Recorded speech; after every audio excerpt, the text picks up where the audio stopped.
let's step into another memory technique, one that's almost playful, the peg system.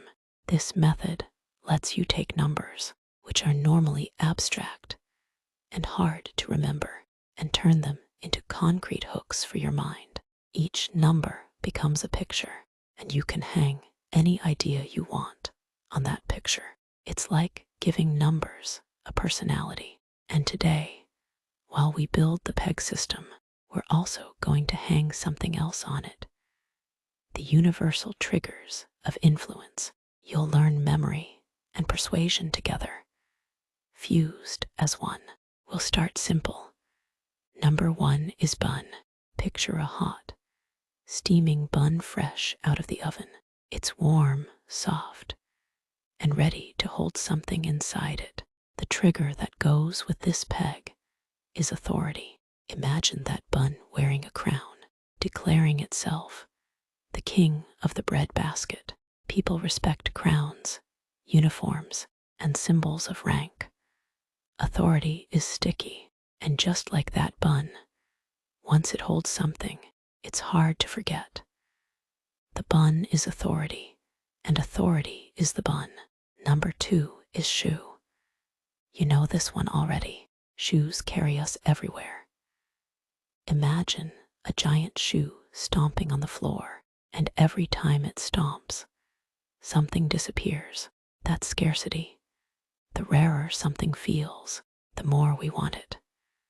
Like a limited edition sneaker drop, the shoe itself becomes the symbol of scarcity. When you see 2, you see a shoe. And when you see a shoe, you remember scarcity. Number 3 is tree. Trees reach upward, branches stretching into the sky, always connected to something bigger. Imagine a tree full of people instead of leaves, each one clinging to the branches, smiling because they belong. That's belonging, the pull of the tribe, the comfort of fitting in, the influence of being part of the group. 3 is tree, and tree is belonging. Number 4 is door. A door opens to opportunity, but it can also slam shut. Imagine this door with a flashing countdown clock above it, ticking down as the door starts to close. That is urgency. When time runs out, decisions speed up. The door is the trigger. Urgency is the lesson. And now 4 and urgency are fused in your mind. Number 5 is hive. Picture a buzzing beehive with golden honey spilling out. Bees swarm, working hard. But the reward is sweet honey at the end. That's reward, the promise of gain, the carrot at the end of the stick. Every time you think of 5, you think of a hive. And every hive offers honey, the symbol of reward. Number 6 is sticks. Imagine 2 sticks crossed like a warning sign. On the sign, written in bold red letters, is the word fear.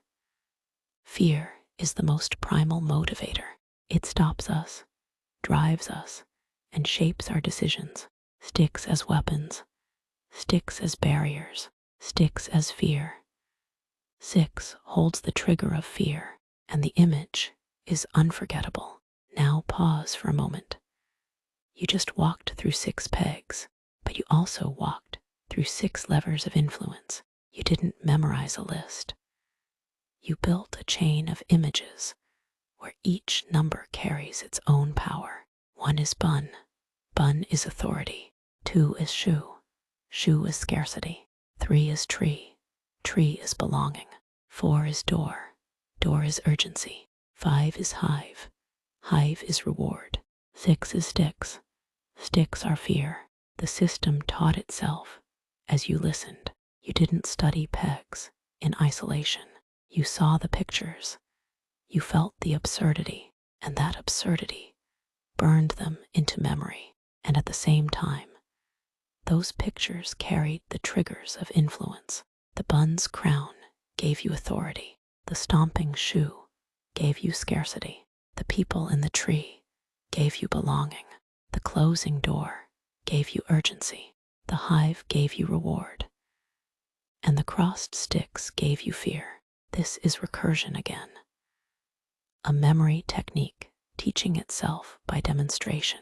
An influence technique encoded inside a memory technique. The more you revisit the pegs, the more the triggers stick. And the more the triggers stick, the more the pegs stay alive in your memory. That's the loop. And now, with just 6 numbers, you carry 2 systems at once.